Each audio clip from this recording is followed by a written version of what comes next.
Hello everyone, welcome back to my new video. তো আজকে আমি রান্না করব চিড়ে দিয়ে মুড়িঘণ্ট। আর তার জন্য দেখো আমি এখানে চিড়ে নিয়ে নিয়েছি আর নিয়ে নিয়েছি আলু। এখন আমি সবকটা আলু বেজে নেব। এবারে আমি আলুর মধ্যে দিয়ে দেব অল্প একটু হলুদ আর পরিমাণ মতো লবণ।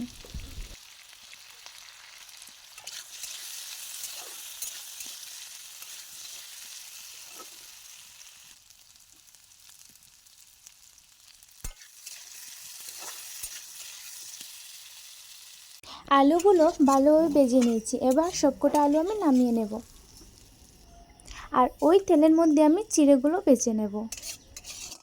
চিড়ে আমি ভালোভাবে ভেজে নিয়েছি। এবার আমি চিড়ে নামিয়ে নেব।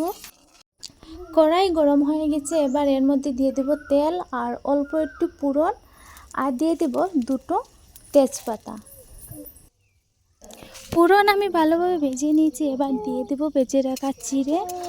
এবার ভালোভাবে নাড়াচাড়া দিয়ে তারপর দিয়ে দেব ভেজে রাখা আলু। চিড়ে আলু আমি ভালোভাবে ভেজে নিয়েছি। তারপর অল্প একটু জল দিয়ে দিয়েছিলাম।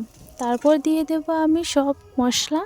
প্রথমে এখানে আমি দিয়ে দেব লঙ্কা গুঁড়ো, তারপর দিয়ে দেব হলুদ গুঁড়ো, অল্প একটু দিয়ে দেব আদা কুচি আর দিয়ে দেব একটু জিরে বাটা।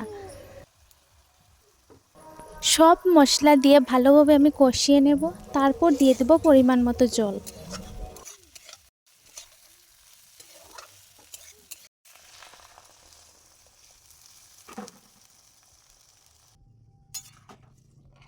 জল ভালোভাবে ফুটে গিয়েছে। তার মধ্যে আমি দিয়ে দেব মাছের মাথা, দিয়ে ভালোভাবে নাড়াচাড়া দিয়ে দেব।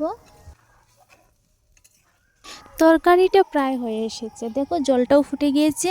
এর মধ্যে দিয়ে দেব অল্প একটু গরম মশলা দিয়ে নামিয়ে নেব। ভিডিওটা এতটুকুই। ভালো লাগলে লাইক কমেন্ট শেয়ার করে দেবেন। আর আমার রান্নাটা আপনাদের কেমন লাগছে অবশ্যই কমেন্টে বলবেন। তো টাটা।